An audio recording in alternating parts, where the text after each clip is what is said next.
When you look at your favorite golfer out on tour, it gets frustrating because you always see them in this beautifully rotated position through the downswing all the way through to impact, but yet you look at your swing and you can't do it. And it just frustrates people, and I hear it every single day on the lesson tee. Now, here's the thing. You cannot rotate if things are out of position. So I'm going to show you the 5 most common reasons that absolutely 100% prevent you from rotating and how you can easily fix every single one of them. Now, in all my videos, I like to get straight to the point, and if you like that as well, be sure to click the subscribe button so you do not miss any of my videos. Now, with that being said, let's jump into variable number 1, which is posture. And this is by far the most common one that I see amateurs get wrong every single day on the lesson tee. So what do I tend to see? Well, if I bring in the downline view, you'll often see amateurs get their weight either too far into their toes or too far into their heels. From there, you'll often see them with too much knee bend, the glutes are too far behind them, maybe a little bit of arch to the lower back, and from here it becomes very, very difficult to actually turn. So what you'll tend to find is players will either stand up in the backswing or they'll maintain posture in the backswing and then sort of early extend in the downswing, again, just in an effort to try and save them from this bad posture. Also, if you're a golfer who struggles with back pain, this is the part that you need. Now, what are we looking to see? Well, instead of just showing you the checkpoints, why don't I just give you a drill that covers everything? So what I want you to do is grip the club, stand nice and tall for me, and just have the weight so it is even between your toes and your heels. A good little exercise is just to rock back and forth between toes, heels, and then find that middle ground. Then from there, standing nice and tall, lower your arms down to feel that connection with the edge of your chest and inner part of your arms. Gently soften your legs, and then from there just round forwards until the club touches the ground. Now notice I did say the word round. I'm not looking for you to suddenly have this perfectly straight back. Yes, you see the tour pros do it, but it's very hard to do. You know, we're not all as athletic as Adam Scott or Rory. Frankly, if you're sitting down every single day in a chair, your mobility is going to tighten up, so it's a far easier posture to do. So stand tall, lower arms, weight 50-50, soften legs, round forwards, boom, there's your golf posture. Now wherever the club head is where the ball is going to go, and from there it is now going to be so much easier for you to turn and turn. You'll notice my pelvis feels a lot more underneath me. I feel a lot taller with maybe a little bit around to the upper back, nothing too crazy, and a nice flat neutral lower back, and from there it's going to be a lot easier for me to actually turn and turn. Now, before we jump into variable number 2, if you want to see a video once we've done this on how to actually rotate in the downswing once these variables are in a good position, then drop a comment down below requesting it, and if I get enough requests, I will do that video for you. Now, variable number 2 is club face, and club face plays a huge role in how our body is going to react in the Golfswing. Now, by far, obviously the most common issue I see is people have an open club face, and this makes it very, very difficult to rotate. Now, firstly, why is this? Well, rotation in itself will promote shaft lean, which is fantastic, exactly what we want to see. However, shaft lean is technically an opener of the club face. This is why, if you look at players out on tour, look at Dustin Johnson, by far has one of the most closed club face because he bows that wrist so much. He is also one of the golfers that rotates arguably the most in the downswing. So his hips are crazy, crazy open.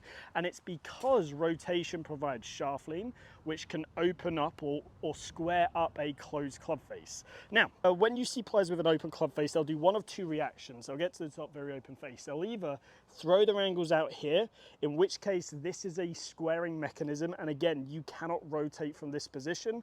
Or number 2 is they'll go to the top, open club face, and then from there, the second squaring mechanism is going to be when they throw over the top, they swing this way, and now from here they're working very steep out to in. Again, going to be very, very difficult to rotate, and also you'll see them exit very sort of narrow chicken wing on the way through. So again, club face is vitally important.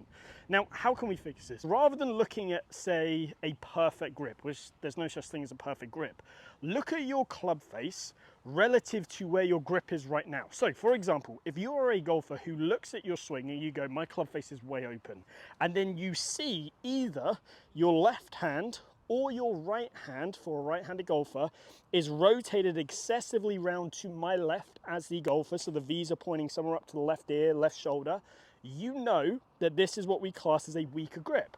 If I relax my arms, you can see how that's going to promote an open club face. So if you look at that and you go, maybe both hands are rotated around, one hand or the other hand's rotated around, you know that this is going to promote an open club face. So if you are that golfer, you need to strengthen the hand that's in a weakened position. Now let me do it case by case. Let's say you look at your left hand, it's weak, right hand strong. Well, in that case, you need to strengthen your left hand round so the V points up to the right shoulder.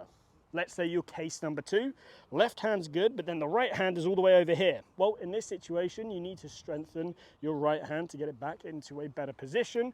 Or case number 3, you need to strengthen both your hands because they're both wrapped over, in which case strengthen both round. And again, you will now see that that actually promotes a little bit more of a closed club face position.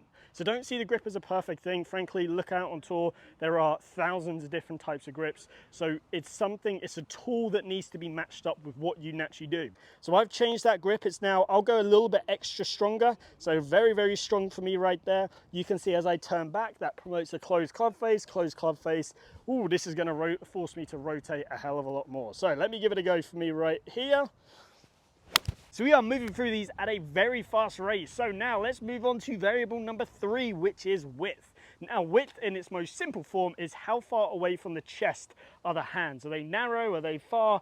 How far away are they? Now, I tend to find most golfers are on the narrow side. This is where they get very armsy or they collapse down. You see a chicken wing on the way through, but essentially their backswing will look something along the lines of this at the top. Now from this position, the body is always going to react and throw. As soon as it throws, think about it this way, my club head is now widening, kind of like fishing, it's widening away from the body. So also what tends to happen when we do this is that we also tend to stand up. This is so we can give ourselves a chance of controlling our low point. So what are we looking to see? Well, I want you to feel like, especially in the backswing, that imagine there's a piece of string going from your chest to your hands. I want you to imagine that you keep that piece of string nice and tight throughout the whole backswing. So you can see it's nice and wide there. Then as you start down, this is going to give you the right amount of space to actually shallow the club. And then from there, you're also going to be able to have that nice width on the way through again, where the piece of string and the hands is nice and tight. If at any point that piece of string sort of slackens, you know that you're in a position to where you've narrowed up and you've collapsed the arms. Now, let me give you an actual drill that's going to help you with this. Okay, so here is the drill. All you need is an elastic band. You can buy these off Amazon, anywhere like that. Again, super, super cheap, but fantastic training aid. Grab that band, place it behind your back, and then from there, just sort of grip it as if you're taking like a grip on a golf club. Now, from there, if you narrow up in the backswing, you're going to be doing what the band wants you. So again, the more I stretch my arms away, you can see how that puts tension on the band. So the band is going to want to pull my arms in. Now, obviously, we don't want that to happen. So this is where we're sort of using the tension of the band as a bit of resistance training to help us learn this movement faster. So I've just got it looped around my back. And then from there, I'm going to feel like as I turn back, I keep the tension in the band as I turn. That's going to give me great width. And then from there, I'm going to have the space to be able to shallow that club out on the way down. So wide on the way back, wide on the way through. And if I now actually grip a golf club with these bands just on top, you can see as I do this how much width I'm able to generate. If I then just shift, you see how that club's shallowed out? Now from there, I will be able to turn pretty easily and also maintain great width on the way through. So this is a fantastic drill. Once you do that a couple times, then just hit sort of a 3/4 shot just to get used to this movement. Straight away as I do a rehearsal swing, my arms sort of feel a little bit kind of like jelly, as if there's nothing resisting it. It feels so much easier to get that width, and it's going to help you shallow that club naturally. Let me hit a shot for you right here, kind of a bit more of a 3/4 one. I feel like now I've got that great sensation of width, and I'm going to be able to rotate a lot more freely. So variable number 4 is depth. Now firstly, what is depth? Well, depth is at the top of the backswing. Where is the butt end of the grip relative to the feet? Now we want to be seeing most golfers be around the heel line. And the reason for this is as you shift and start to rotate down, the hands will naturally sort of work on this slight diagonal path. However, we see, or I see, most amateurs get into a position at the top of the backswing where their hands are very, very high. Now, the first thing I must say is there are golfers out there, Victor Hovland, Justin Thomas, two that come to mind straight away, that have their hands very, very high, but yet they're still able to shallow the club, rotate, do all of these things. And that's because they have other matchups like right side bend that allow them to do this. Most amateurs don't have these matchups, so it's easier just to change the depth element of it. So what you tend to find is as they go to the top, they get into a position, hands are very, very high. Now from there, as they shift and start to rotate, club works out and over the top. The only way they can then start to make some sort of solid contact is by early extending, secondary tilting. Cannot rotate from that position, very, very tricky to control. So what do we want to see? We want to increase the depth. The main one that I really see that causes a lot of issues is the rotation aspect. So they freeze this right hip, this trail hip. So what I want you to do is learn what it feels like to actually turn this trail hip back and around. So from the front on view, you can see that I've created a little bit of space from where that hip has actually started. So by doing this, I am able to then generate more rotation, which is allowing my arms to go deeper. Now here's the thing, rotation and depth are directly related, and it's not necessarily about maxing out your rotation. It's not about that at all. It's actually just about having good rotation, so just solid fundamentals where you're rotating in the right position. I know a lot of the people that are watching this are sort of senior golfers who don't have the same flexibility as myself. You know, I'm 26, so I understand that not everyone can turn the same amount. So it's not about quantity, it's about quality, and that's the key thing to know. So what I want you to do is just stand tall and just turn for me. As you turn, feel where your trail hip is working, and you'll feel it work sort of back and around. Once you've done that a couple times, then keep the club up here, get into your golf posture, and just try and recreate that same feeling of turning that trail hip sort of back around, but now, because we're bent forwards, also slightly up. So you'll see that as I turn, my pelvis sort of turns on a slight tilt. So you can go back and around and slightly up. Do that again, back and around and slightly up. You can see how it's quite easy for me to turn to 45 degrees. If you can turn to 40 degrees or 30 degrees, fantastic, do that. So you can see I'm just turning this hip back and around and slightly up.